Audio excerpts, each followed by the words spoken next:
कल तक जो संजय राउत शेर की तरह दहाड़ रहे थे, फिल्मी डायलॉग बाजी कर रहे थे, अब उनकी गर्दन ईडी के हाथों में आ गई है।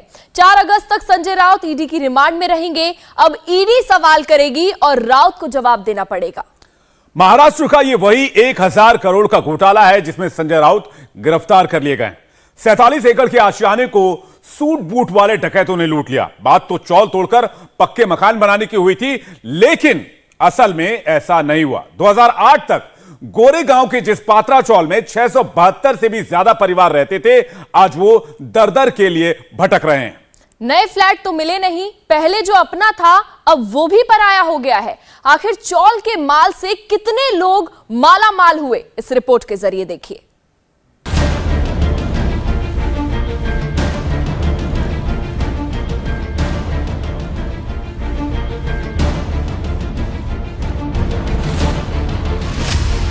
संजय राउत क्यों गिरफ्तार हुए?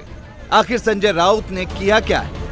उद्धव ठाकरे के सबसे बड़े सिपहसालार आज ईडी के रडार पर क्यों? और सबसे महत्वपूर्ण बात, ये पात्रा चौल घोटाला क्या है जिसमें राउत अब नप गए? कल तक यही संजय राउत फिल्मी अंदाज में डायलॉग बाजी कर रहे थे। पुष्पा स्टाइल में कह रहे थे कि मैं झुकूंगा नहीं, लेकिन अब राउत की गर्दन ईडी के लंबे लंबे हाथों में चली गई है। 672 फ्लैट, सैकड़ों हंसते खेलते परिवार, 47 एकड़ भूभाग में फैला हुआ आशियाना, जगह पात्रा चौल, गोरेगांव, मुंबई। एक चुटकी में सब उजड़ गया। तस्वीरों में जिस जगह को आप देख रहे हैं उसे पात्रा चौल के नाम से जाना जाता है। 2008 तक गोरेगांव का यही पात्रा चौल सैकड़ों हंसते खेलते परिवारों का आशियाना हुआ करता था। एक छोटा सा आशियाना जहां न जाने कितने सपने संजोए गए, सपने जो अपने परिवार की सुख शांति के लिए देखे गए थे, लेकिन महज एक पल में सूट बूट वाले डकैतों ने इन 672 परिवारों के ख्वाब पर डाका डाल दिया। और अब इसी घोटाले में ईडी ने संजय राउत को गिरफ्तार कर लिया है। मनी लॉन्ड्रिंग के मामले में ईडी ने संजय राउत को जिस पत्राचाल के लिए गिरफ्तार किया है, उस मामले की शुरुआत यहां से होती है। मैं इस वक्त मौजूद हूं गोरेगांव के पत्राचाल में, और यहां पर इस इलाके को अगर हम आपको दिखाएं तो आसपास आप देख सकते हैं कि सारी इमारतें बन रही है। इन इमारतों की जगह 14 साल पहले यानी कि 2008 तक पतरी के चौल हुआ करते थे, जिनके छत पतरे के हुआ करते थे। इस पूरे इलाके को पत्राचाल कहा जाता था और यहाँ से शुरुआत होती है संजय राउत के घोटालों की। Maharashtra housing and development authority यानी महाडा ने पात्रा चौल की जर्जर हालत को देखते हुए उसे दोबारा विकसित करने की योजना बनाई। चौल को रीडेवलप करने का जिम्मा गुरु आशीष कंस्ट्रक्शन प्राइवेट लिमिटेड को सौंपा गया। उस वक्त कंपनी के 3 डायरेक्टर थे, प्रवीण राउत, सारंग वधावन और राकेश वधावन। महाडा, जीएससीपीएल और पात्रा चौल में रहने वाले लोगों के बीच एक 3 टाइप एग्रीमेंट साइन किया गया।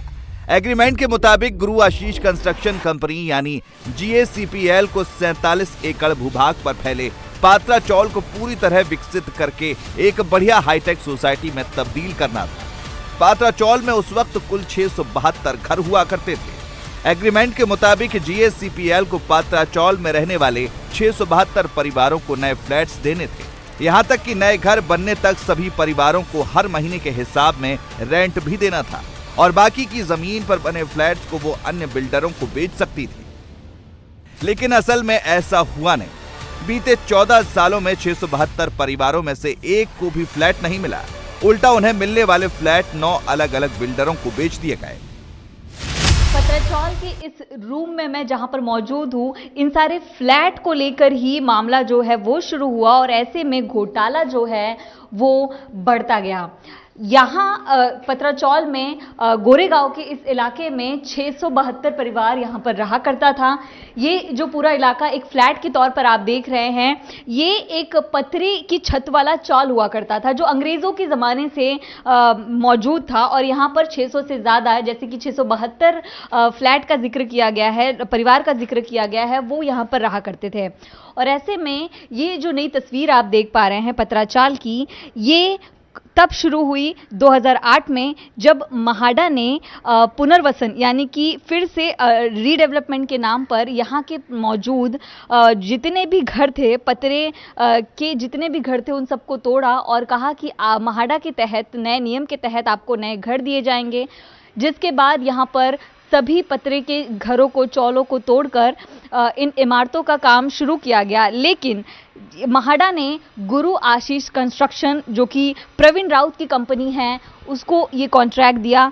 लेकिन प्रवीण राउत की कंपनी ने आगे दूसरे बिल्डर को ये कॉन्ट्रैक्ट दिया और बिना महाडा की इजाज़त की कॉन्ट्रैक्ट जब दिया गया तो यहाँ से सबसे बड़े हजारों करोड़ों के घोटाले की जो शुरुआत है वो हुई। अब 672 लोगों को उनका घर अब तक नहीं मिल पाया है। जो बिल्डर है उनकी तरफ से कंस्ट्रक्शन का काम शुरू हो जाता है, लेकिन ऐसे में ईडी जब जांच करती है तो पता चलता है कि सपना पाटकर हो गई। उन्हें वो भी इस मामले में शामिल होती हैं क्योंकि सुजीत पाटकर की वो पत्नी होती हैं।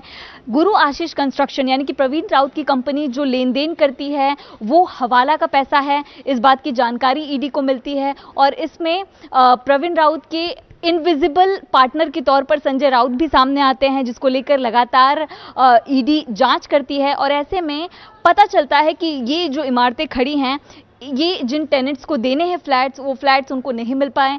कई ऐसे फ्लैट्स अगर इन इमारतों में आप देख पाएं, इन इमारतों में ऐसे कई फ्लैट हैं जिनको बेच दिया गया है ऑन पेपर, लेकिन उन लोगों का कोई अता पता नहीं, उन मालिकों का कोई अता पता नहीं। अब पूरा मामला समझने के लिए हमें टाइम मशीन की मदद से एक बार फिर 2008 में जाना पड़ेगा, जब महाडा यानी Maharashtra housing and development authority ने पात्रा चौल को रीडेवलप करने की जिम्मेदारी प्रवीण राउत की कंपनी GSCPL को सौंपी। उस वक्त महाडा, प्रवीण राउत की कंपनी और पात्रा चौल के बाशिंदों के बीच एक ट्री-टाइप एग्रीमेंट हुआ था, लेकिन एग्रीमेंट के हिसाब से एक भी काम नहीं हुआ। उस वक्त GSCPL कंपनी के बोर्ड ऑफ डायरेक्टर्स में 3 लोग थे, प्रवीण राउत, सारंग वधावन और राकेश वधावन। कहने को तो 3 मालिक थे, लेकिन असल में मुखिया प्रवीण राउत ही हुआ करता था। मामला यहीं से बिगड़ना शुरू हुआ। कंपनी ने ना तो इस जगह का विकास किया और ना किराएदारों को मकान दिए और ना ही महाडा को फ्लैट हैंडओवर किए। प्रवीण राउत ने GSCPL के डायरेक्टर्स के साथ मिलकर महाडा को गुमराह किया और चौल की जमीन को 9 अलग अलग बिल्डरों को बेच डाला, जिसकी कीमत कुल 901 करोड़ रुपए थी। इसके बाद GSCPL ने मीडोज नाम से एक और प्रोजेक्ट शुरू किया और बायर्स से 138 करोड़ रुपए भी ले लिए। ये प्रवीण राउत वही हैं जो संजय राउत के खासम खास में से एक था। संजय राउत और प्रवीण राउत एक दूसरे के करीबी हैं। ईडी की जांच में सामने आया है कि प्रवीण राउत की पत्नी माधुरी राउत के खाते से संजय राउत की पत्नी वर्षा राउत को 83 लाख रुपए ट्रांसफर किए गए थे और इन्हीं पैसों से संजय राउत की पत्नी ने दादर का फ्लैट खरीदा था। इसके अलावा अलीबाग इलाके में 8 प्लॉट भी खरीदे गए थे, जो कि राउत और उनकी पत्नी के नाम पर थे। लेकिन पात्रा चौल के बाशिंदों को इन सब के बीच धोखे में रखा गया और वे नए फ्लैट का सपना देखते रहे। पात्रा चौल के रहवासियों में अभी भी काफी गुस्सा है और वे आखिरी दम तक इस लड़ाई में पीछे हटने का नाम नहीं ले रहे। पंकज मेरे साथ हैं, जो एक बाकायदा कमेटी बनाकर महाडा को पत्र लिखते आए हैं, अपने बातें रखते आए हैं। पंकज, पहला मेरा सवाल आपसे है कि क्या मसला पूरा अगर आप समझा पाए बतौर रहीवासी कि क्या अन्याय आप लोगों के साथ 14 साल से? पहले तो मैं ये बताऊंगा कि हम रहीवासी रह नहीं चुके, हम यहीं के रहीवासी है, सदियों से है, सालों से, और इसके बाद भी हमारा हक यहाँ से कोई छीन नहीं सकता। पत्राचाल का क्या टॉपिक है, क्या मसला है, इसको कई बार मीडिया में उजागर हो चुका है, लेकिन हमारा सिर्फ कंसर्न इतना ही है, हमारा इस प्रोजेक्ट के बारे में इतना ही कहना है कि कोई भी राजनीति हो, कुछ भी हो, हमें लेना देना नहीं है। पिछले 2008 से हमारे घरों का प्रकल्प ये पूरा होना था, वो पूरा नहीं हुआ है, ये फैक्ट है। हमें घर नहीं मिले हैं, आज भी हजारों लोग घर के बाहर हैं, उन्हें रहने के लिए घर नहीं है, भाड़ा नहीं है, उनके गहने जो है वो गिरवी पड़े हुए हैं, कर्जे में डूब गए हैं, कुछ लोग सुसाइड करने के मोड़ पे है। ऐसे में इन लोगों को राजनीति जो है, राजनीति सामने आ रही है, तो हमें राजनीति से कोई लेना देना नहीं है। हमारा कहना यही कि हमें सिर्फ घर चाहिए, घर भाड़ा चाहिए। आप लोगों ने आगे कैसे गुजारा किया, कैसे शिफ्ट हुए, क्योंकि खुद की घर को छोड़ना एक बहुत बड़ा डिसीजन होता है।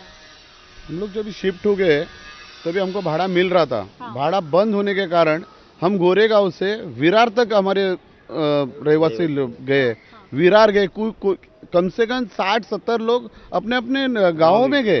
अच्छा। जो 60-70 फैमिली अपने गांव में गई, क्योंकि भाड़ा नहीं परवड़ रहा इधर मुंबई का। हाँ। अभी 1 BHK का 30,000 रुपये इधर कीमत है। हाँ। तो 30,000 कीमत होने के कारण इधर नहीं रह सकता, क्योंकि पगार ही है आदमी की है 25,000 रुपया। 30,000 रुपया रेंट कहाँ से देंगे? बच्चों की पढ़ाई कभी करेंगे के पैसे कभी है, खर्चा नहीं हो रहा है, गुजारा नहीं हो रहा है, तो सब बाहर निकल गए। परेशानी तो बहुत झेली है मैडम। इस बीच में कोरोना आया, नोटबंदी हुई, गरीब लोगों ने किसी 2 जने तो आत्महत्या की। बाकी इधर से लोग गाँव को, कोई गाँव गए, कोई डोंबोली, कल्याण, वैसे विरार गए। हम लोग गिन चुन के 10% भी लोग इधर गोरेगांव में कुछ न रही। हमने नए संघर्ष समिति स्थापन की, इस वजह से आज इस मोड़ पे आए, काम चालू हो गए। क्या उम्मीद थी आप लोगों को जब घर टूटा तो कितने साल में मिल पाएगा? तभी तो ऐसा बोला गया था कि 3 साल में तुम्हारा घर मिल जाएगा। लेकिन वो 3 साल देखते देखते 14 साल में बदल 14 साल हो गए, 3 साल का कुछ भी नहीं। इंसान 2 पैसे कमाता है ताकि एक अच्छे घर में रह सके, अच्छा खाना खा सके और अच्छा पहन सके, लेकिन इस घोटाले ने तो 672 परिवारों से वो सब छीन लिया। अब संजय राउत ईडी की गिरफ्त में है। संजय राउत की पत्नी पर भी ईडी की तलवार लटक रही है। लेकिन सवाल उठता है कि जब म्हाडा को पता था कि इतने बड़े लेवल पर गड़बड़ी हुई है तो एक्शन क्यों नहीं लिया गया? दरअसल जीएससीपीएल को पत्राचौल के रहवासियों को हर महीने किराया भी देना था।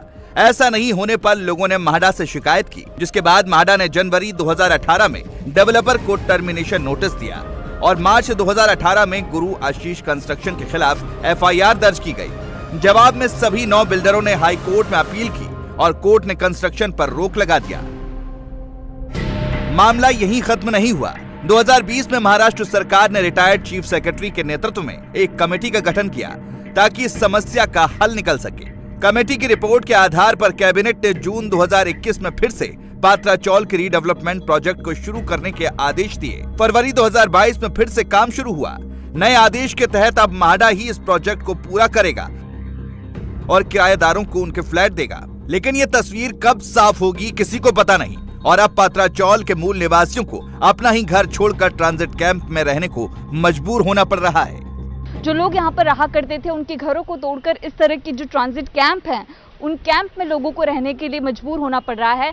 और सबसे ज़रूरी बात ये कि इस तरह की जो ट्रांजिट कैंप में लोग रहते हैं उनको रेंट ज़रूर देता है बिल्डर, लेकिन जिस तरह की स्थिति है अगर आप देखें कि ये काफ़ी धोखादायक इमारत के तौर पर है। इतना खतरनाक होता है, लोगों को यहाँ सालों साल रहना पड़ता है, लेकिन किसी भी तरह की सुनवाई जो होती है वो यहाँ पर नहीं दिखाई देती। आप लोग सब लोग यहीं रहते हैं? कितने साल से आप लोगों को घर नहीं मिला? 13 साल से नहीं मिल रहा है। 13 साल हमारा घर तोड़ के हो गया। 13 साल से सेफ्टिन बना के दिए हैं, तब से तो अभी गिर रहे। अभी इसका कोई भरोसा नहीं है कभी क्या होएगा नहीं होएगा, इसका कोई अभी गारंटी नहीं है। आपको पता है शिवसेना नेता को अरेस्ट किया है, घोटाला हुआ है, क्या उम्मीद है कब घर मिल पाएगा? क्योंकि 14 साल 13 साल बहुत लंबा वक्त होता है। तो कोई भरोसा नहीं है कभी मिलेगा। इस तरह की स्थिति, इसको ट्रांजिट कैंप कहते हैं। यहाँ पर लोग रहने के लिए मजबूर है क्योंकि घर डेवलप होकर अब तक लोगों को नहीं मिला। और ये जो कंडीशन है वो आप देख सकते हैं कि बिल्कुल भी सुरक्षित नहीं है, क्योंकि इमारतें जो होती हैं इस तरह की सिर्फ कैंप के तौर पर बनाई जाती है, यानी कि टेम्पररी बनाई जाती है, परमानेंट नहीं होती। और लोग जो है अपने घरों का इंतजार अभी भी कर रहे हैं। आप लोग बता पाएंगे, आप यंगस्टर्स हैं, आप लोगों के दौर में जब टूटा था आप लोगों का घर याद है?